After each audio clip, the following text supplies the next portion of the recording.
ఒక అరణ్యంలో ఒక చిన్న చీమ జీవించేది. అది బలహీనంగా కనిపించినా ఎంతో పట్టుదల కలిగి ఉండేది. వర్షాకాలం రాబోతుందని తెలుసుకున్న చీమ ప్రతిరోజూ ధాన్యపు గింజలను సేకరించి దాచడం ప్రారంభించింది. అదే అరణ్యంలో ఒక పెద్ద గద్ద ఉండేది. అది చీమను చూసి నవ్వుతూ, "ఇంత చిన్నదానివి ఎందుకింత కష్టపడుతున్నావ్?" అని అడిగింది. చీమ మెల్లగా సమాధానమిచ్చింది, "నా బలం నా పరిమాణంలో కాదు, నా నిరంతర ప్రయత్నంలో ఉంది." రోజులు గడిచాయి.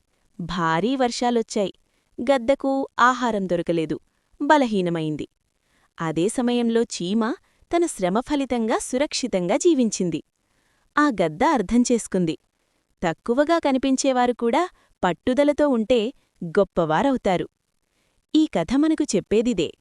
పెద్దగా కనిపించడమే గొప్పతనం కాదు, నిరంతర కృషియే నిజమైన బలం అంటా.